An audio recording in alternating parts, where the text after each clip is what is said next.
Hello, social workers, mental health professionals, and change agents. Welcome to another episode of the Social Work Rants podcast. I'm your host, Bass Moreno. Saludos a todos. Greetings, everybody. Thank you for tuning in, tapping in wherever you are watching or listening to this podcast. I really appreciate all the love and support. Gracias a todos por su apoyo. Escuchando el podcast.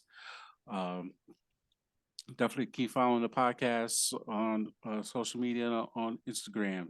Follow the podcast at the Social Work Rants Podcast. That is all one word.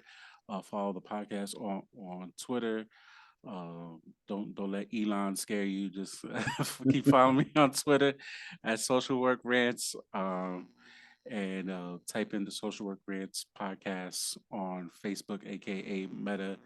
You catch me on social media, dropping gems, dropping nonsense, some memes, whatever, good stuff, some rants here and there. So tune in, tap in, and of course, YouTube, hit that red subscribe button, and the subscriber count is coming up surprisingly pretty fast. Since I appreciate the love and support on, especially the last episode. People really liked it with my fellow contributing authors. So people really been tuning and tapping in. I appreciate it. So this episode is brought to you by Bad City Entertainment, your home for online holistic self care, uh, featuring poetry and online Zumba classes for social workers and mental health professionals, featuring the book Triumph Through Pain, How to Maximize Your Full Potential During Hard Times. It is available in paperback. It is also available on Kindle. In 2023 would be on some version of Audible. So I know people like to listen to audiobooks. So that's coming 2023 in God's will.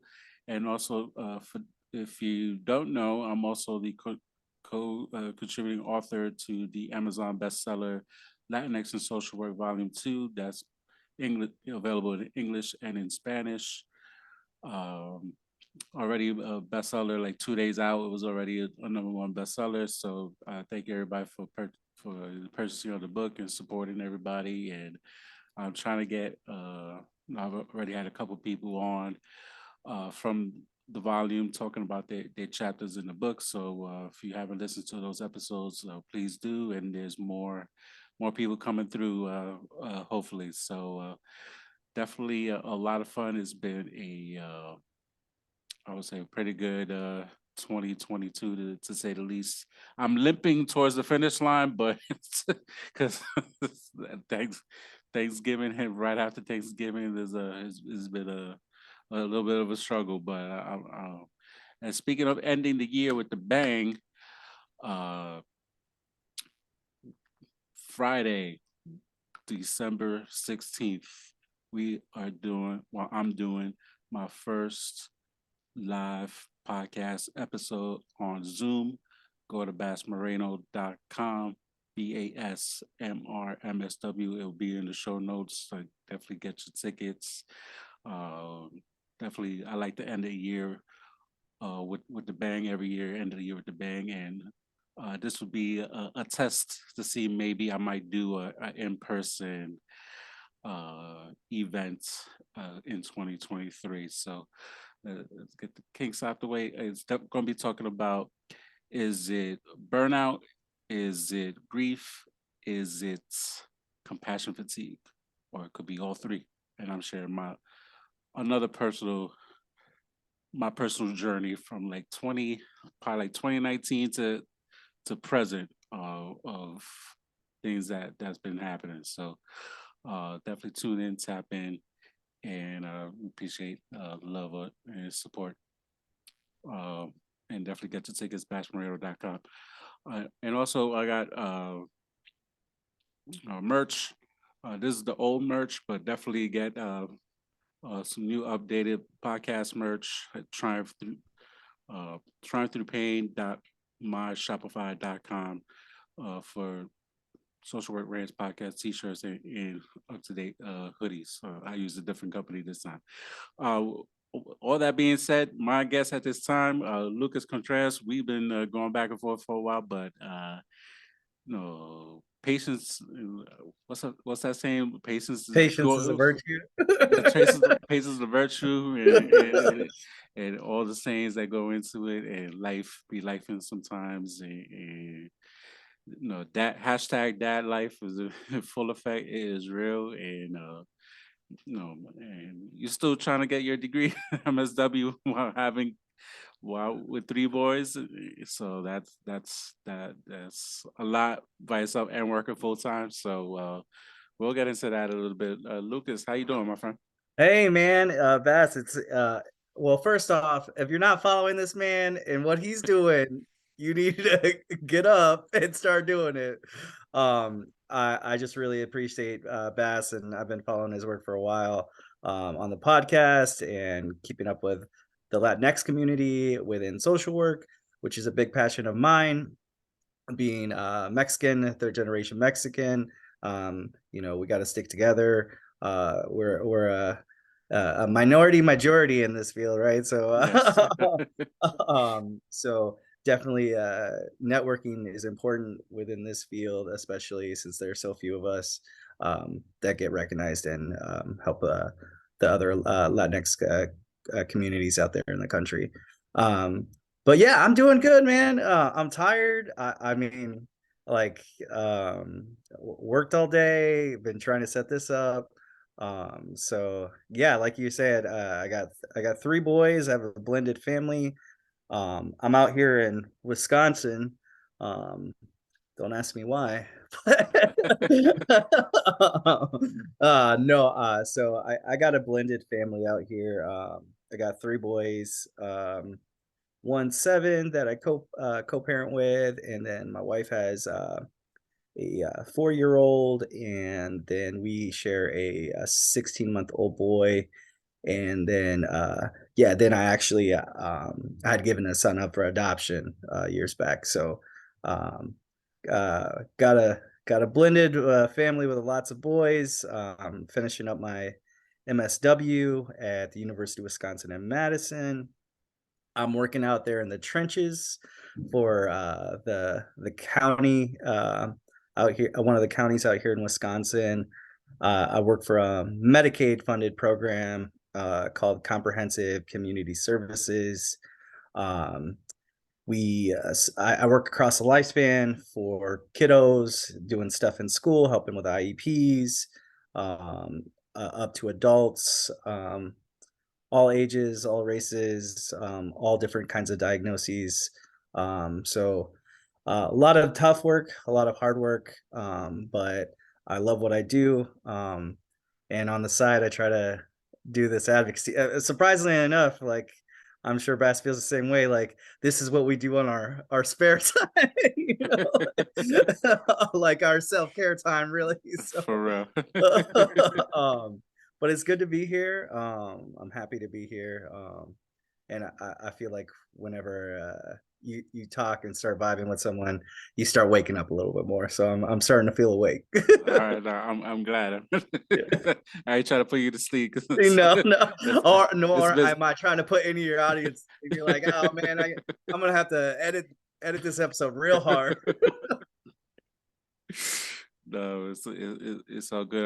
I'm glad to have you on, and you know uh, what's kind. Let's do a strength perspective. I mean, there's certain parts of Wisconsin that's been a hot market in real estate, so that's that's an option for people. Yeah, You want yeah. to go to Wisconsin, and Hey, especially certain parts of Milwaukee's have been kind of gentrified. You could get it while it's still pretty cheap, and yeah, I guess a gentrified compare. Yeah, so I lived out in the East Coast too. I didn't think I told you that. I spent some time in Bushwick, out in New okay. York, and then I spent 5.5 years out in Boston. That's where I did my undergrad. Um, Not anywhere like special or anything. I always like to say I went to the armpit of Harvard because I went to the school next door to it, What school was that? Leslie University. Okay, Uh, it's big on expressive therapy. So my undergrad is in art therapy. So okay. um, Yeah, that's some negative self-talk I'm trying to work on there. But, yeah, no, I mean, I love Wisconsin now. It grew on me. I mean, I've been here probably for like, oh man, a little over 11, 12 years now, off and Okay. on, moved around a bit. I grew up in Dallas, Texas, though, so all over the map. Life is weird. Life will take you to certain places. Um, have had a bit of an unconventional journey to get where I am at in social work. So, yeah, but I don't regret it, any part of it. So it makes us for a better social worker. Sure, if somebody would have told me like the day I got divorced that, oh, like 7, 8 years from now you'll be living in Delaware. I'm like, Delaware? What the hell you talking about? So That's here, how I feel about here. Wisconsin. Like, so funny enough, when I was moving from Boston, I had a little like get together with some people at a bar, and like people would come up to me like, "Oh, where are you moving?" And most people like leave in Boston, like especially like when they're graduating undergrad or like in that stage of life, because Boston's such a transient place. Um, Most people move to New York or LA or somewhere in between that's a little bit more poppin'. Right. And so like they're like, "Oh, where are you moving?" I'm like, I'm moving to Wisconsin. They're like, "No, where are you really moving?" But to not throw shade at Wisconsin, I love my school at UW-Madison. Madison's a great town. Milwaukee, um, like you said, becoming gentrified. There's a lot of issues with Milwaukee. Don't let that deter you. It's very segregated there in Milwaukee still, and we need more people out there to kind of change things up and get that rolling out there. But yeah, no, with being out in Wisconsin, it's been an adjustment, but I love my boys, I love my family, and I love working out here, and supporting our like BIPOC folk, because especially out in the like I live outside of Madison, about 30 minutes out. It's not a lot of people in our field where we have um, kids or people seeking mental health that can relate to anybody. So I like stirring up the pot, and getting some representation out there for our black and brown folks. No, absolutely, and it's so needed, especially just people travel, people move to different states, and I know that's been a big talk, with the whole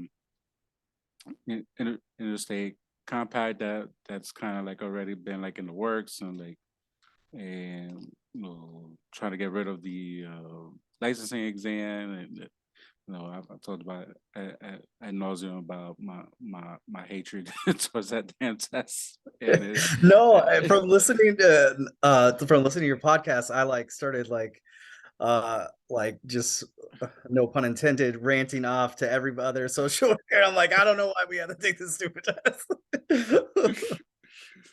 yeah, so no, all these different things and like I just said, like who would have thought like I'd be living in Delaware after living in New York and moving to Jersey and then moving back to to New York to now living in Delaware. So people, life has it's just funny like that how life is and where you're going to be settled and you meet somebody and like completely change your life and like start to have families or just move for work and like so some jobs could be too good to be true, but actually being true, like I've experienced that. So it's like life has a funny thing. So Wisconsin's your home, just like that's my Yeah. home now, and it's like let's make the best of it. Yeah. I'm still adjusting. Like it's just is definitely different, and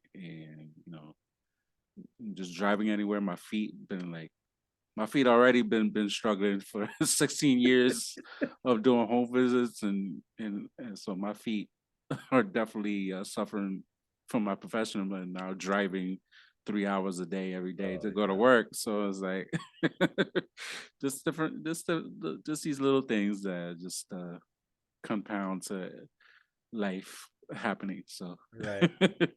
Yeah. At least it helps ground you, right? yeah. So I know we're doing a lot of laughing, joking around, and it's great. But we the holidays are coming up, and for a lot of people, the holidays are is a joyous time, but for many people, it's not a joyous time. And I know last year, I had my one of my former coworkers and like her friend come on the podcast and talk about grief and loss and how like the holidays are not the greatest. So we're gonna do another round two, 2022 edition, and talk about grief and loss during the holidays, and talk about your experiences in terms of grief and what you currently feeling, and for those you know going through those losses currently, or had a recent loss, or just years pass, and every year you kind of like reflect and missing that person or persons, and just it's not it's not a joyous holiday for everybody, and we need to like respect that and honor that as well. It is not all about Santa and watching like Elf for like the the millionth time, or singing Christmas carol, annoying Christmas carols, or All I Want for Christmas and Mariah Carey, all this stuff. So it's Yeah, yeah. so tell me about like a little bit of what you have experienced. And you mentioned offline about some of your losses. If we could share that to the viewers or listeners. Yeah, no, yeah, I recently wanted to come on this and talk about the holidays because with grief, even if years pass by, and things may seem to get a little better, it's always that time where like people come together. And I'm Mexican, so like like big family, like we get together, and that's how I grew up. And um it makes you think about the people you lost. And specifically, I lost my dad 7 years ago. And it was an unexpected a loss. He was on his motorcycle, and he got hit by a drunk driver. And he survived for 3 days. Ended up, I was living in Boston at the time, and I ended up flying out there, and he just didn't make it. And and like grief was hard. I mean, it still is hard. And I remember during that time that when the next holidays rolled around, because he passed in April, um, that I was still, I was a mess. And like a month and a half later, I became a dad for the first time. Mm, So it was just like, here's your world upside down. I had to move from Boston. And then my son's mom was out in Wisconsin. I had to go deal with stuff in Dallas for my dad's stuff. And yeah, I mean, I grew up in a very uh, pretty religious household, and I am a person of faith, and had lost my faith due to grieving, and which I feel like comes up in the holidays for a lot of people. Um, and when the holidays come around, I mean, grief is like when someone experiences loss, especially like a death, people don't really know what to tell you. Like yeah, it's kind of like an awkward thing. So what I kind of deemed it is like those Hallmark responses, like Hallmark like greeting cards, like, right. "Oh, I'm sorry for your loss," or "They're in a better place now," and and people have. are well like meaning when they're saying these things. It's not like they don't care, but for some reason that really just pissed me off like when hearing those things, and I I especially like got more upset during the holidays, like when this started coming up for me when my as years went by with my dad. And um you know at the time when people were saying these things to me, like I I got where they were coming from, but it just wasn't the right thing to say or wasn't helpful for me. So kind of like going back to what what you were saying on like the holidays aren't always the best time for people.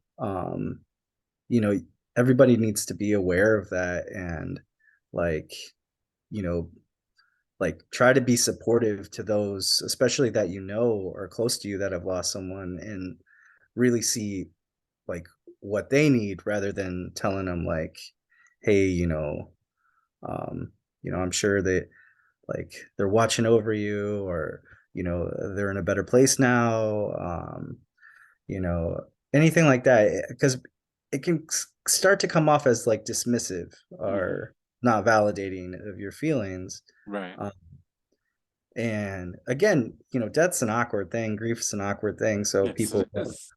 people don't really know what to say, and they're like, "Oh, well, I didn't mean it like that." And it's just like, "Yeah, I know." And then you feel bad for snapping back at Right.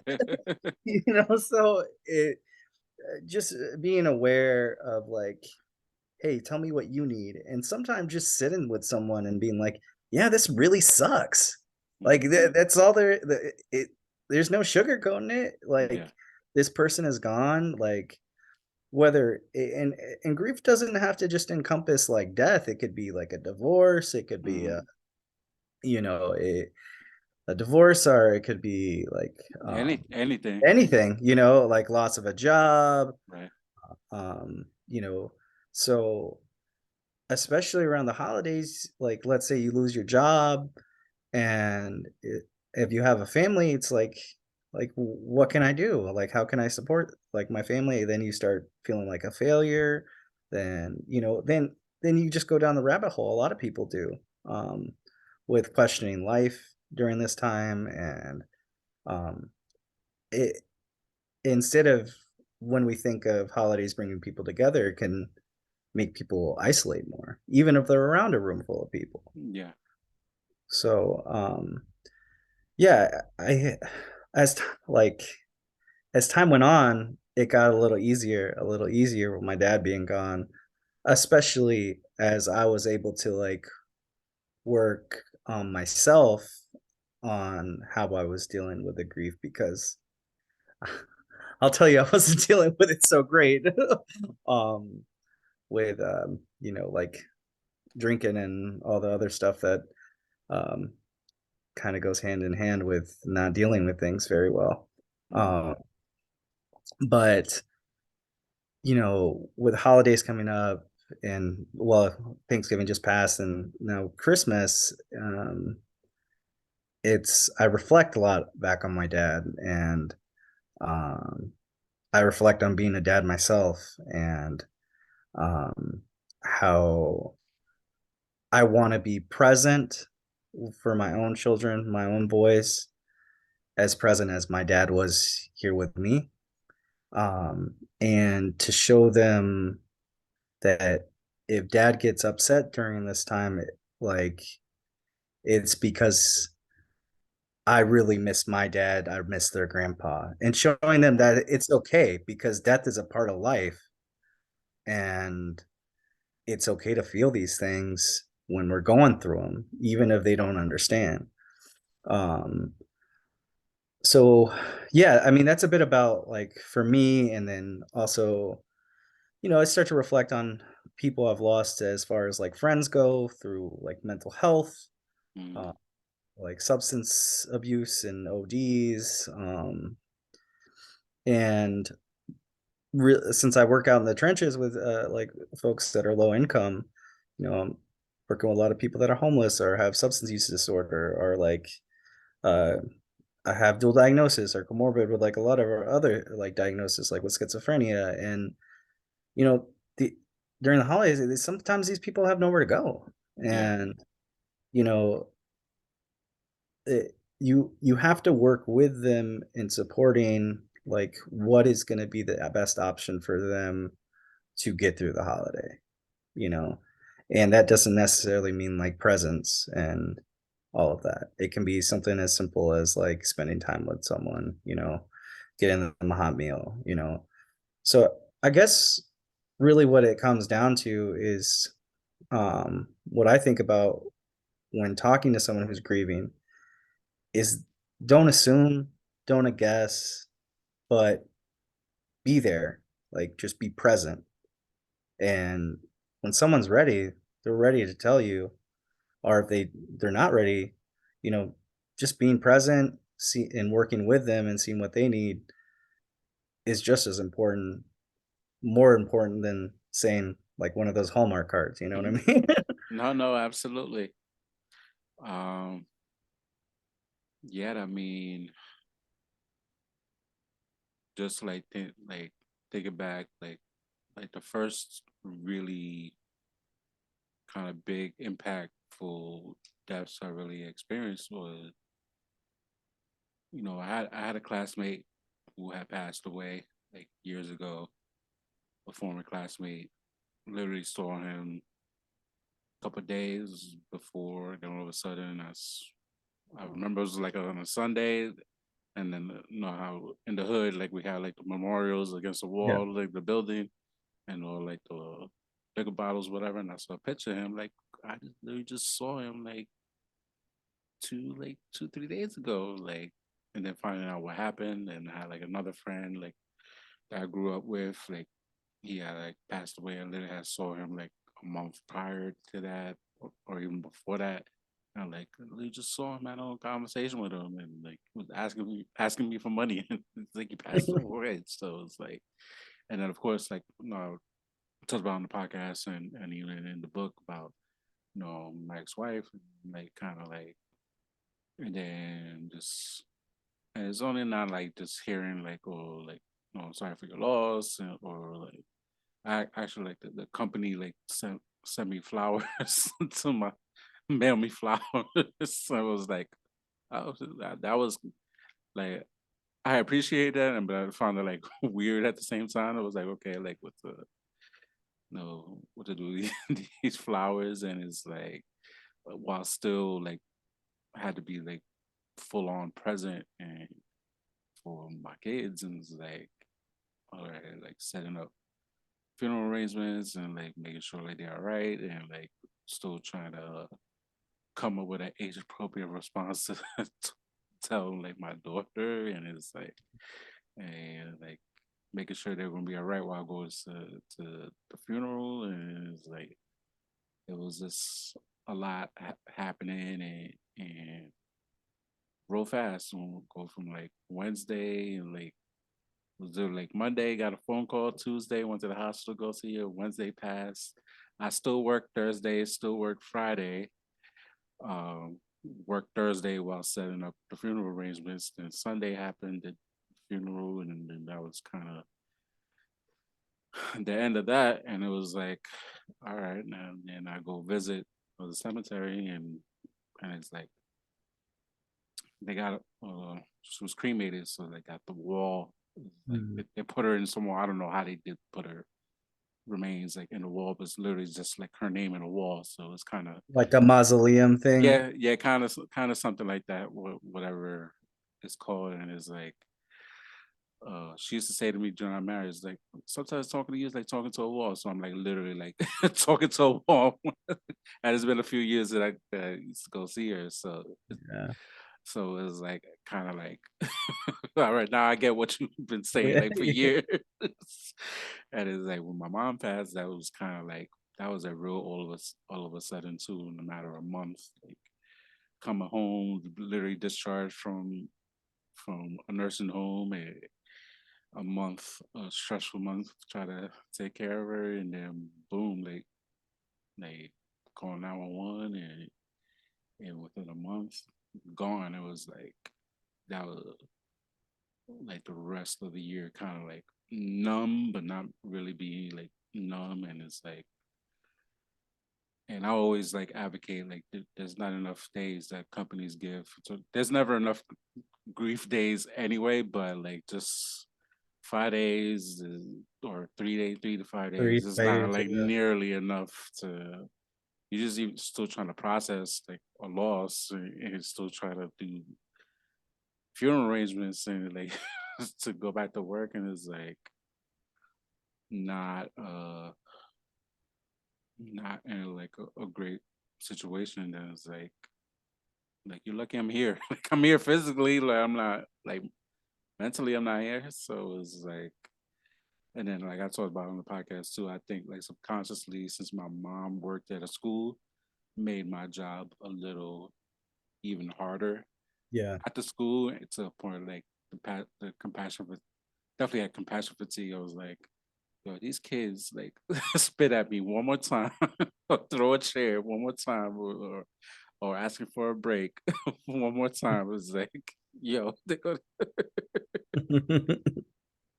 but it's like you, you know, it, it is a lot. Like, and I, in a way, I'm kind of thankful my mom was not uh into the holidays, into Christmas, because I would probably be like, forget it. I'd Yeah. be a wreck for Christmas. Like Yeah. my ex wife, she was definitely all about the Christmas, all this other stuff. Like the tree, literally, like Black Friday, the tree was up, already decorated, like the house decorated, like the whole bit. And my wife now, she wanted to put the tree like the day after Halloween. I was like, no, you need to wait. Halloween, what? You need to wait till like Black Friday. Like, come on, Yeah. we're not doing this. Yeah.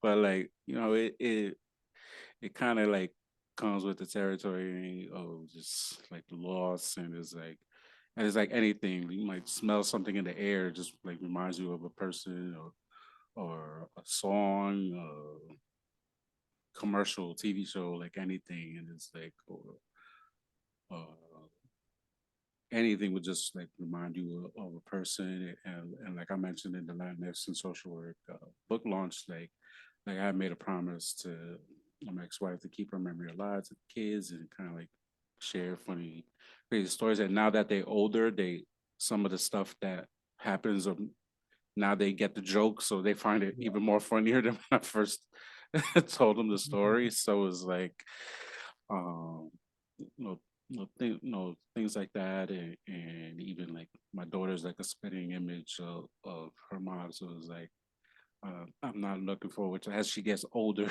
it looks more and more like her mom is like be looking at that pretty much like a ghost. It's like Yeah. it's like doing like a double take, like it's like,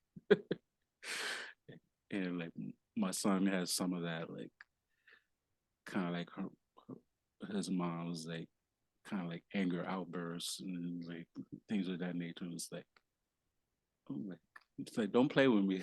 That's when we be fighting. But no, so and it's just like little things like that. It was like kind of may set you off in like the wrong way. Like, all right, I need a moment to myself. So it was like kind of like reflect, and having like a good support system. And not everybody has that support system. Like when my ex-wife passed away, luckily my former my coworkers at the time were like there for me, and like, and kind of together, like joking and laughing, and kind of like crack jokes on each other. And my mom passed away. Like my supervisor at the time was like very supportive, and kind of like, just there for me. And like my coworkers were like there for me as well. And luckily, I've had friends who I met throughout the years that they had losses, so I had like people like to talk to about grief and loss, and their losses, and kind of have that support system in place. And but not everybody has that luxury to. They kind of have to like go through it alone, or whatever that looks like, for them. And it may be good, may not be good, or so grief is something that's just like individual to a person. Right, right. Yeah, and I think that it's kinda like, I remember you talking about in a podcast before, it is very like, my grief and the way I'm gonna deal with things is gonna be completely, like, different than how you may deal with it.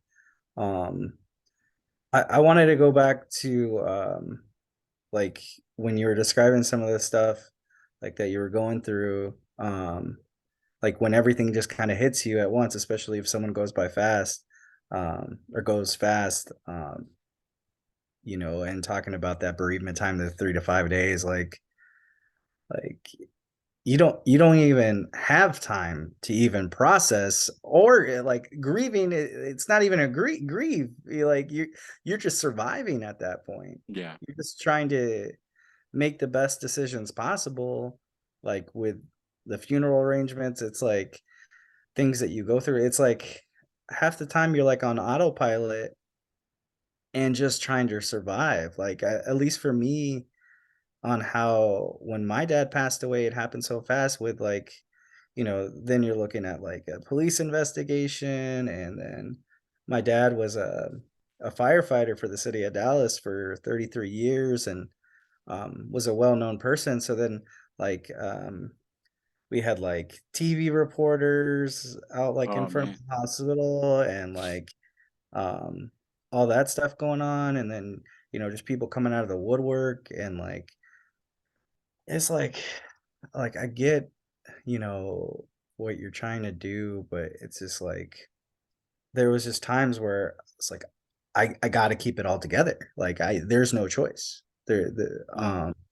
I like, I'm still processing it. Like, No, you know, absolutely. I'm still processing that because I felt like it got put on hold, like, it's like, okay, you know, I'm gonna have it all together when I'm making these decisions, talking to people, figuring out with life insurance companies, Mhm.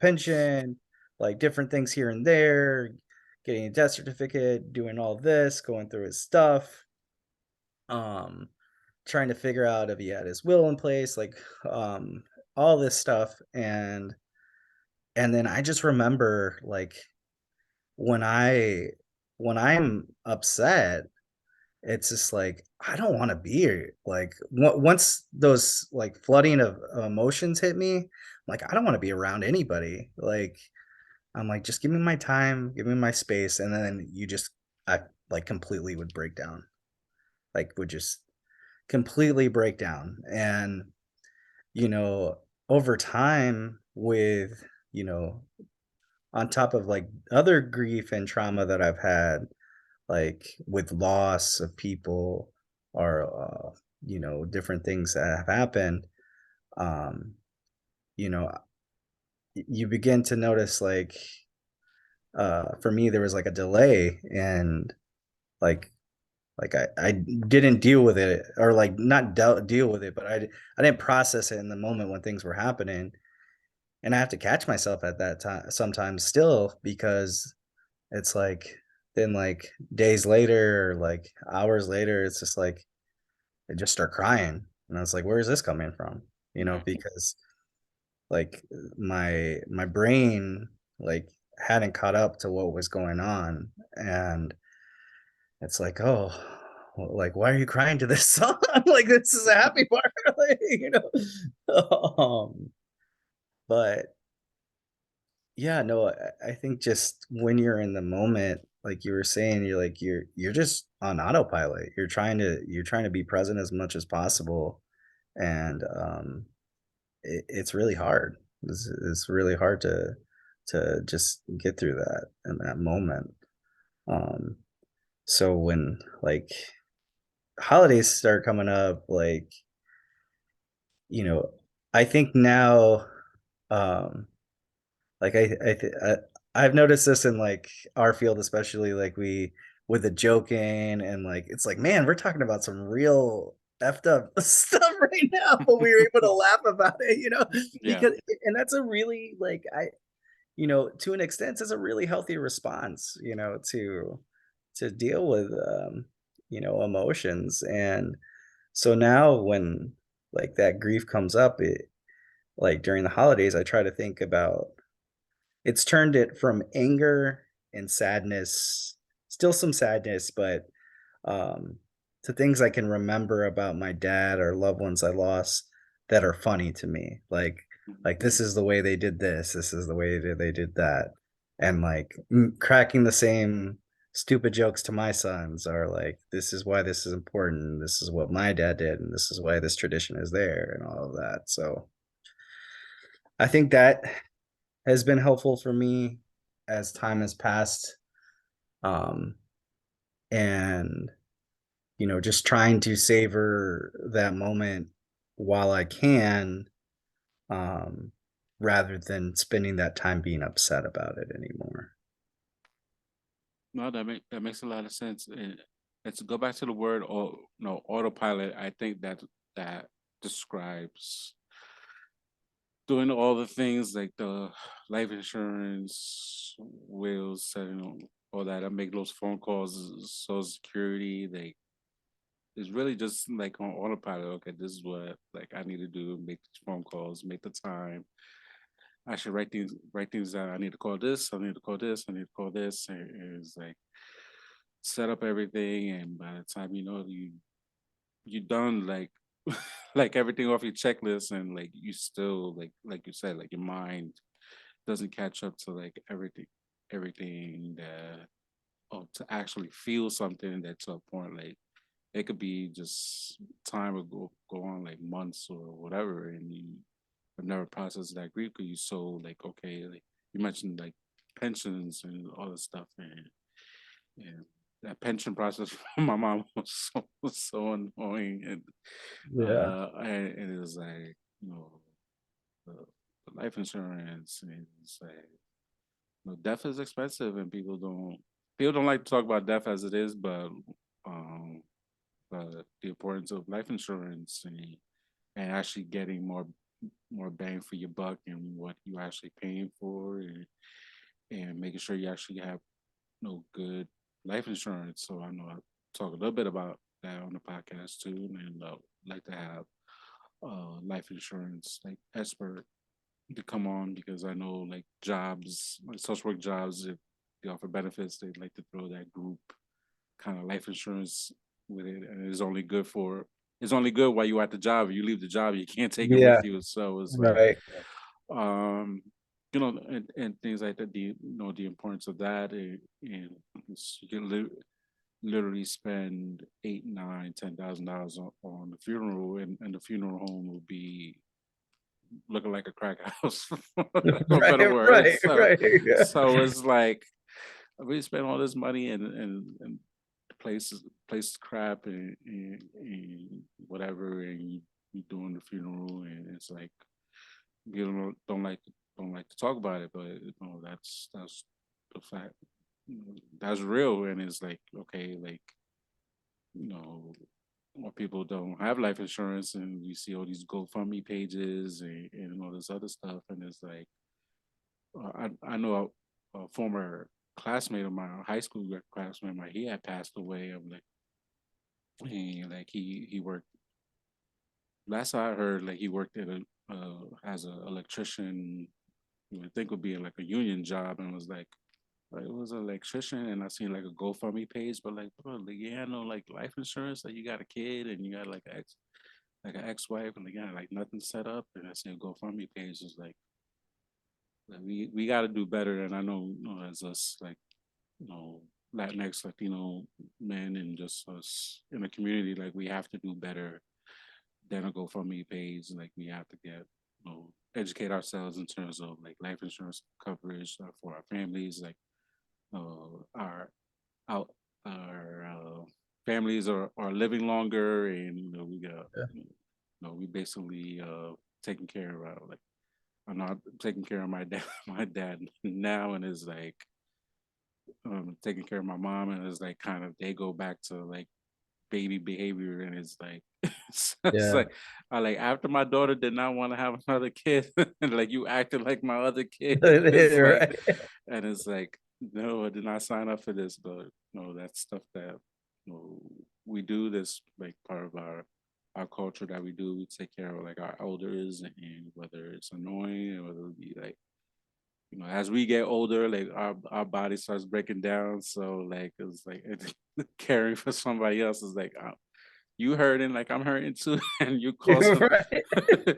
you causing my back pain, like so it's like, No, but that it is no that just comes with the territory. But like I said, we have to like as we get ready to close this year, I definitely we have to do better in terms of our life insurance policy together, like getting our financial orders together, because just never know if you're single in your 20s, like you're in the best time to get a great rate in yeah, terms of yeah, insurance and just get it. You just never know. And we need to have more of these sort of conversations of it's just we all gonna die. We could be yeah, like our best shape, or we be like severely like overweight, whatever. Like our time's gonna come, so we might as well like protect ourselves, protect our families, and like leave legacy behind, and or have those conversations. Whether you want to be cremated or like having like do not resuscitate, DNRs. We talk about DNRs all the time, and if you work in medical social work, so that's just use that uh, terminology and use that in our day to day lives and use that right. for our families. Yeah, no,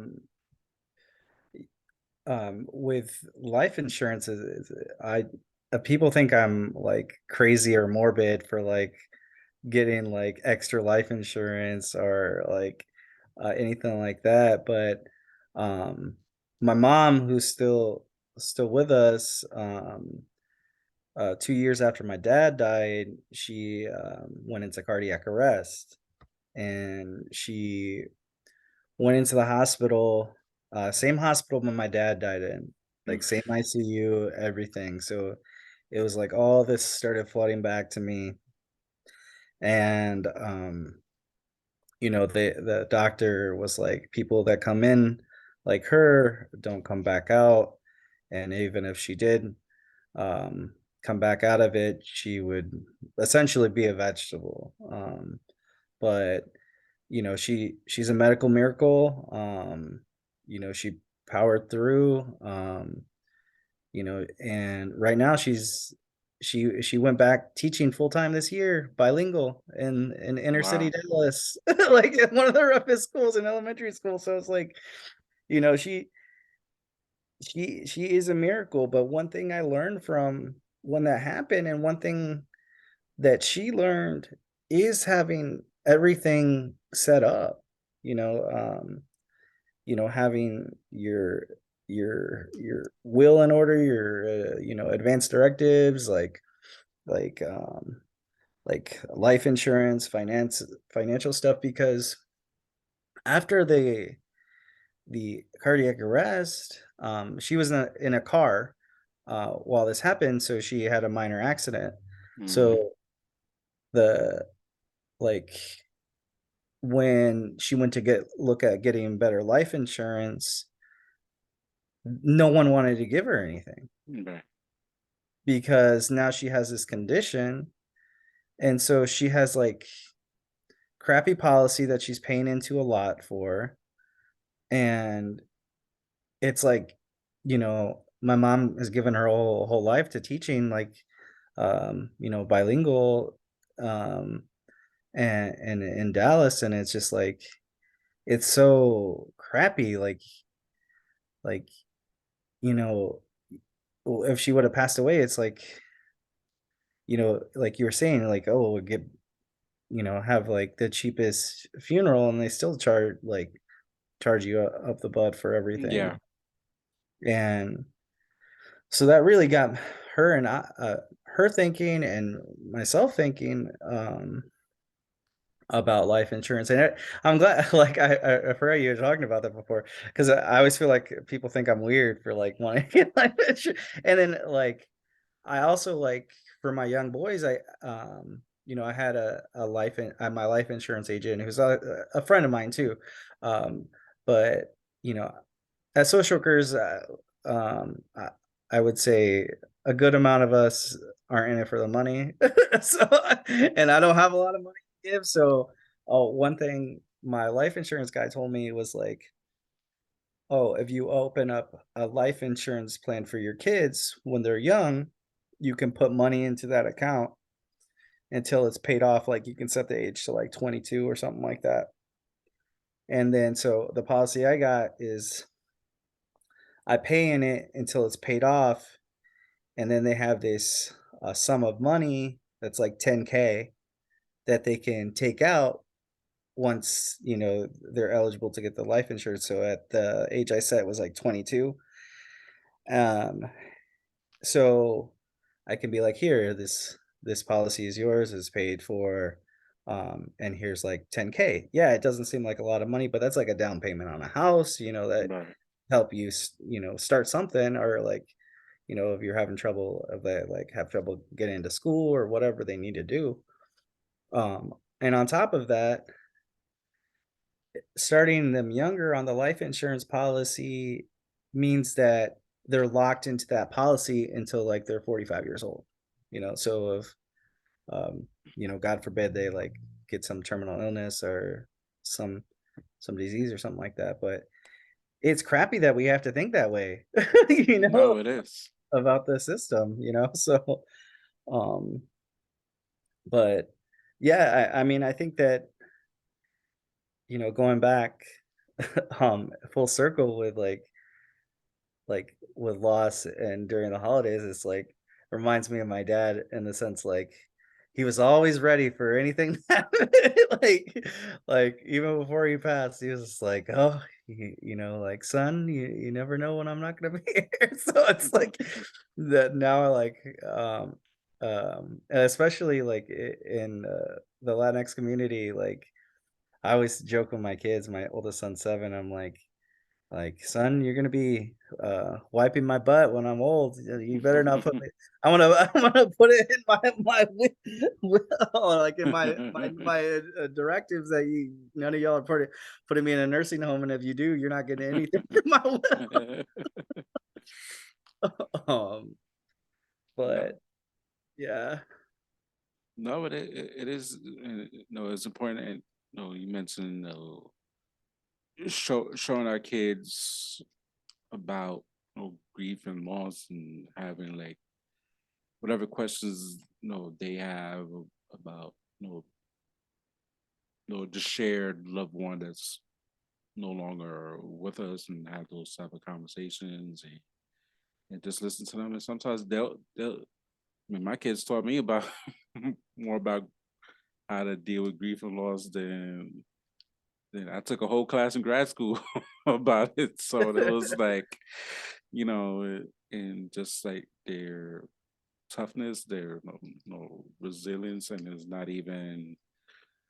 It's like subconsciously, it wasn't even like having a conversation. It's just like, I've mentioned before, life just has a way, just okay, just life just keeps like you just gotta keep living, whether like you're in this moment, you're in this funk or whatever, like or time would just like keep going, and it's like my and it's just kids are just still gonna be kids, and still like school and their friends, and they like this one day and then they like something else like another day, and it's like it's kind of keep trucking along, and it just kind of Yeah. like and just being there and have those conversations with them, or if they have a question about the loved one, just answer it honestly and best they can, age appropriately, and but honestly. So it's like that's what I try to do, and you know seem to be working so far. Yeah, that's, the best we can do, right? Um, so, like, with you talking about kids and stuff like that, I work with a lot of teens, a lot, in my job, and I've had a lot of teens who've had friends who have had completed suicides, Mm, uh, especially. I had a teen who was about 13 and they lost a friend from suicide due to bullying for gender identity stuff going on. And,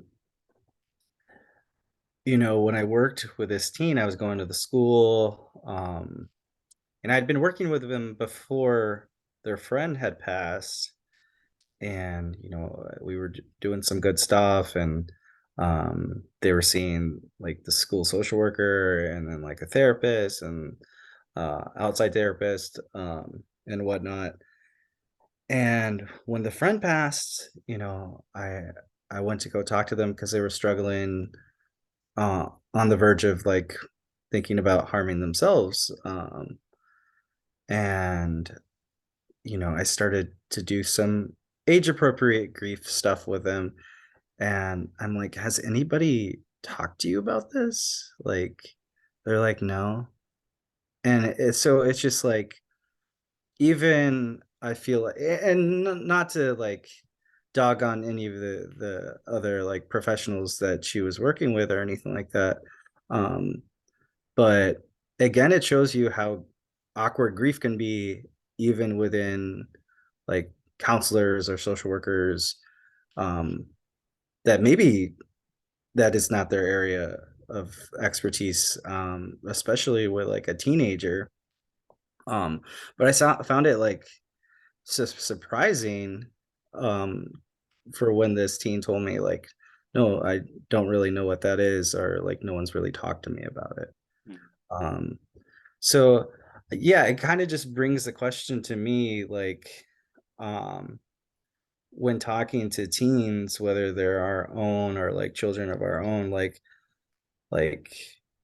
because I mean, with working in a teen, like when talking to them, like I thought I gave them, you know, a good understanding as much as you can at an age appropriate level and talking about grief.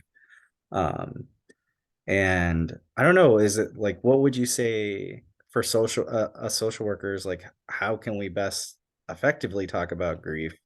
Um, um, I think there needs to be more training for us to even have those type of conversations because it's like it depends how a person passed away and to might affect how you're gonna address a teen. I mean, I don't really know other than kind of like be direct and kind of be like honest but direct. And I think I would find it hard to find the right words to try to be like kind of like really age appropriate.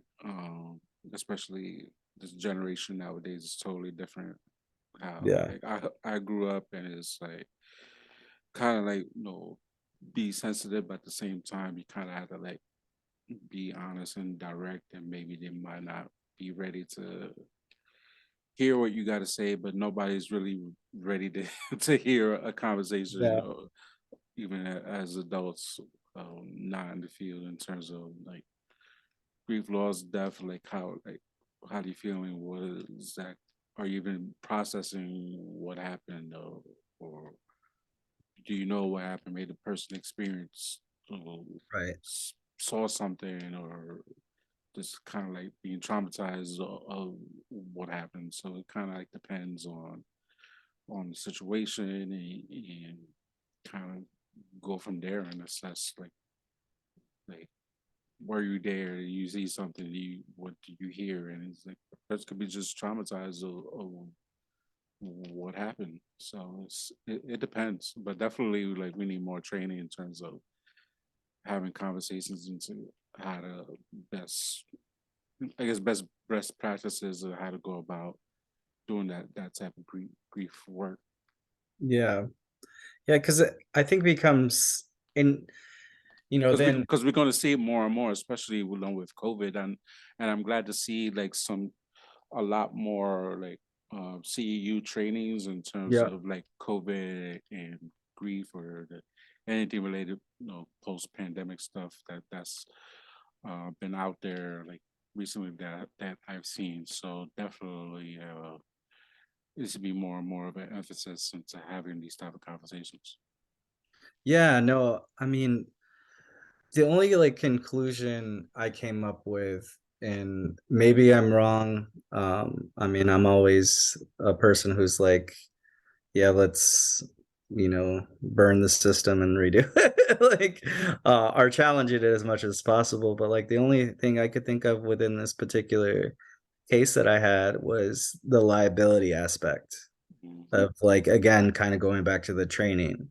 If, you know, if these conversations were happening at school and that person wasn't necessarily trained, and then this this kid then went out and did something, like, what would the liability look like? Yeah. And talking to them about grief. So, if you don't if you avoid it, then you don't have to do it. So, again, kinda going back to that training aspect and people feeling comfortable with talking about grief more so in those types of situations. No, yeah, no, absolutely. And I know, with the aspect now more prevalent in terms of social media and kind of like worry about that in terms of like the cyberbullying and with all these different apps and it's not just Instagram. It could be like the Snapchat or it's, there'd be all these different apps. I'm like, Yeah. what app is this? Like, what Yeah, is yeah. and some of the stuff I'm like never even like heard of before, and it's like, what is that? And it's now you gotta worry about someone being bullied on some app you never even heard of, and it's like how do you let go about like addressing that? And it's like Right. and like the music, like people always complain about the music being like part of the problem that's been going on for definitely even before like my my generation. So it's like, Right, yeah.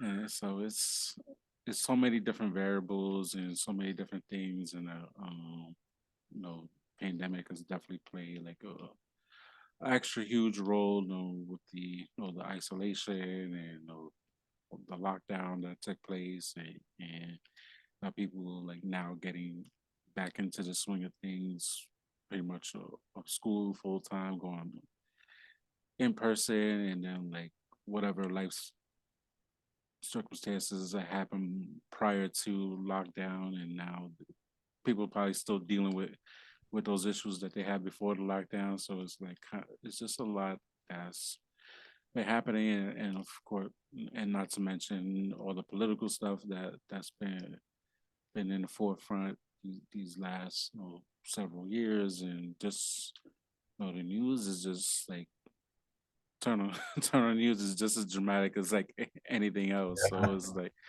to a point that I just we watched. I try to watch just the news just for the weather. So I know I mentioned on the Yeah, no, podcast before. What's the weather gonna be like? yeah, Because I don't trust my phone. What my phone said. yeah, no. Uh, I'm still dealing with my own grief. I don't need to deal with everybody else's grief. No, exactly. I'll see you on the news. Or even like they you go on like Instagram or Twitter, like some like some maybe like a celebrity that you follow like passed away, and it's like that doesn't need to be like the first thing that pops on my feed.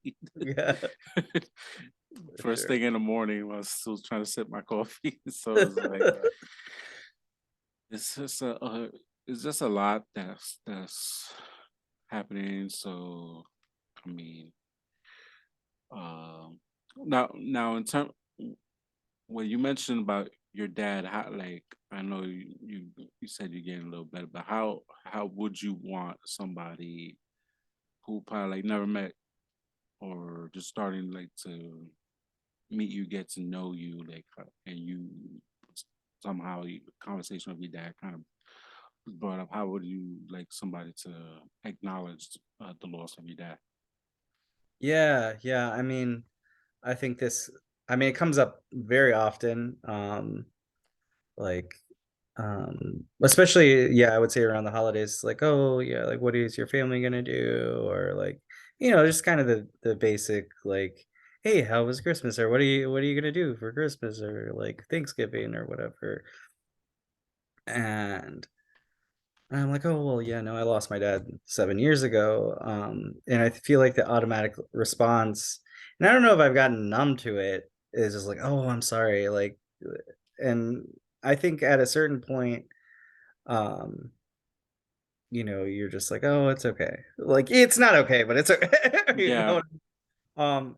And I don't know what the right response would be. I don't think there is one, I think you just really, like, gauge where that person is at, like, um, and yeah, I guess there isn't a right response to it. I'm not sure, like, if someone like saying something else other than sorry would make it any better. Um, you know, um, you know, and also just depends on your mood, I guess. I mean, yeah. what about like for you? Do you would like with your mom or your ex-wife or like I mean, people, I'm so sorry for your loss, and especially I wrote a whole poetry book, and a lot of that was talk about like my grief and my loss, and the way like I even had to like ID like my mom's body yeah, was uh different, and that image is like etched like deep in my brain, like it's like tattooed in my brain like for life. So it's like I'm sorry, like I'm sorry for your loss. Say is thank you. Like there's it's not there's not much else you could really say, like in terms other than I'm sorry for your loss. Like no, people really haven't really asked me like how I've been doing, with the loss. Like I really was just like numb. Like it was really just like this year that's kind of like really kind of hit more off and on, like you know, throughout the course of the year. So it's like it kind of comes, kind of goes, and like now I think I finally like put like the closure of like my ex-wife's passing. So like now that I kind of like focus more like on like allowing myself to grieve like my mom's loss while like and kind of doing that while promoting the poetry book and letting people know about my story and kind of like help others who kind of going through like the same situation with holidays and grief and loss, or just grief in general. Doesn't matter just the holidays or not. But kind of say, oh, I'm sorry for your loss. And you say thank you, and that's really it. Like there's yeah, not much else you could really say. I mean, it's funny. Like with my ex-wife, I really haven't had to still to this day, like with her family, like a full in-depth like conversation about her passing. I mean, like leading up to her passing, like some of the stuff that she was doing, like I already told you, like yeah, I didn't want to like take heed or listen to me. Like that's on y'all. Like this is not my wife anymore. We don't even live together, and the kids live with me. So it's like either you handle it, or she's a grown woman. She's gonna make her own decisions, and whether it be good decisions, bad decisions, is like she's gonna be impulsive and make decisions on, and God bless her to the day, and God, she's no longer suffering. So yeah, you know, the best thing you mentioned the life insurance, and the best thing I ever did was get life insurance on her, because just some of the behaviors and stuff that she was doing, it was like, you're not leaving this earth and leaving me with two kids and not leaving anybody to take care of them. That's not happening. Like, so it was like, luckily we was still legally married and went to the bank, like, hey, I need a life insurance policy on my wife, and let her know straight up, like, hey, like you do something, I got this life insurance policy. Then I had to like go back, like make sure that completing suicide was not would jeopardize something like that. So it was like, no, you do what you want, but it's no. I told her straight up, you better not kill yourself because I got this policy on you, and it's like you're not leaving me with with two kids with no money. Like I told her straight up like that. Like no shame in my game. You got sometimes you gotta have those blunt conversations, and like when it comes to kids, kind of money and setting up future, like you're not messing up like the legacy of like the family. Or I was already working kind of backwards and I had like a whole life reset just from divorce Yeah. alone. So I only imagine without that when she passed and that life insurance, not having that in place. So it was like it just these conversations that we really like need to have, and it's not just in our community, it's just black and brown period, like BIPOC, whatever you want to acronym you want to use. It's like Yeah. us, just us. Like we need to really have these these conversations and kind of like really like real legit, like I just said, like I like dead ass like told her like you not leaving me with we could be separated, divorced, whatever, we not leaving this earth, like and not leaving me with Yeah. nothing to fall back on for me to care of these kids. Like it's not happening. So it's like and like no God, no God handled it at the end. So it was like not the way, like I still like to this day sometimes be like I like a challenge. So it was already challenging co-parenting, like and just see like, all right, you handled your 13-year-old son that has like the same kind of like mannerisms you do, and just Yeah. and see like handle your soon to be 11-year-old daughter that sometimes act like she's 16 whenever once in the blue, and it's like I love to see like their interactions, like how they are now. But it's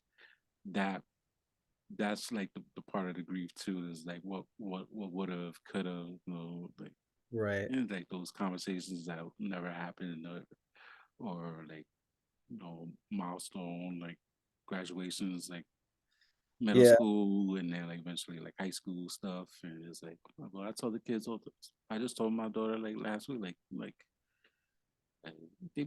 she asked like, is mommy watching me? Like your mom's like all over the place, like watching you. So she's like your guardian angel. So you better like you better act right before like her spirit does something. Yeah. You're gonna feel her presence. So you get it together. So Yeah. Kind of going off of what you were saying, I think that's probably the biggest part of my grief right now is knowing my dad will never meet my sons. mm, that's Um, powerful. knowing he'll never, because my dad was so excited when he found out I was gonna have my first son, and he was like planning on being there for the birth and everything. And I think that's one thing that makes it's really difficult for me every year, is because like being a dad like is the number one thing to me. And like, passing on, like, just being a good person to them and showing them um what my dad showed me on being respectful, and um you know kind of redefining that masculinity. Um and so, I make sure they like my sons know, like, well, my oldest son, who can understand, like, knows, like, his grandpa Charlie died in a motorcycle accident, like, and you know he, I always tell him like your grandpa Charlie would have loved you, like so much. And um my oldest son's a very empathetic empathetic kid. So I feel like kids understand more than what we give them credit for. They can Mm-hmm. sense, they can sense the importance in your inflections, like as their parent. So um I think that's the like one of the hardest things, especially when the holidays come up, for me, is knowing that they won't have that relationship with him like how I knew him, you know? Like I can tell the stories and I can Yeah. say all that, but um I think that part of and the grieving is something that's a continuous thing. Um and I think it's important to say like like with anything mental health related is like grieving is okay to do at any point in your life. Like it doesn't mean it's gonna go away completely. Right. I think when we talk about grief and loss, we talk about like the nitty gritty of getting past it or through it, but it doesn't mean that it goes away, right? It just means that life impeding part goes away, but it doesn't mean it doesn't suck, right? So, Right. you know what I No, mean? Um, absolutely. so I think it's important that we say that too. That you know, it's okay to feel still grief and loss. Like when people are like, "Oh, it's been how many years since your dad passed away, and you're still like not over it?" It's like that's not helpful. Yeah, Of course, I'm exactly. not over. Of course, I'm not over it. Like, doesn't mean it doesn't suck. Right. But Especially when birthdays come around, like the anniversary of the death come around, and it's yeah, yeah. or like they might like certain holidays more than others, and it's like or like Mother's Day or Father's Day, and it's like Mhm. you know, those any special dates, those are triggers. Like it's not a fun day. Yeah.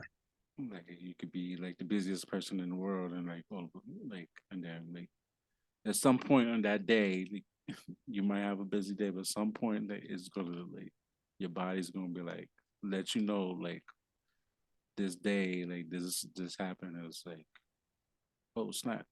So it's like Yeah. Yeah, and, like, the first couple of years or first few years and, like, coming back to the field of, like, working in mental health, like, I didn't realize how hard it was gonna hit me when, like, the death days came around.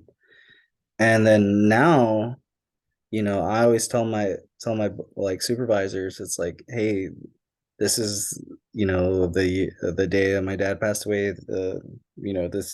this is 7 he'll be coming up his,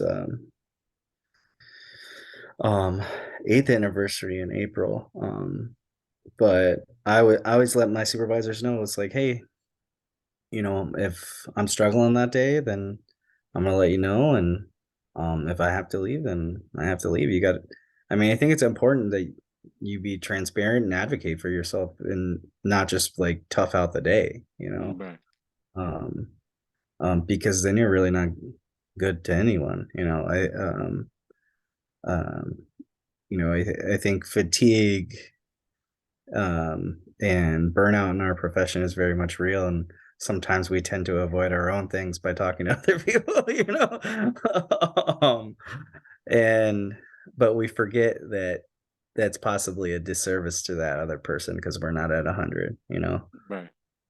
So No, no, I like that you brought that up about advocating yourself for yourself, and then supervisors going like, hey, when I had a tough day, like no, this is why, and I know the when the 2 year of mom's passing came, I purposely took a PTO day. It was like I'm not working this day at all. I don't think if I had a PTO day left, or if I did, I was like, I don't care if I get paid for the day or not. Like I'm taking this Yeah, I'm day out. off. Like Figure it out. I'm not working.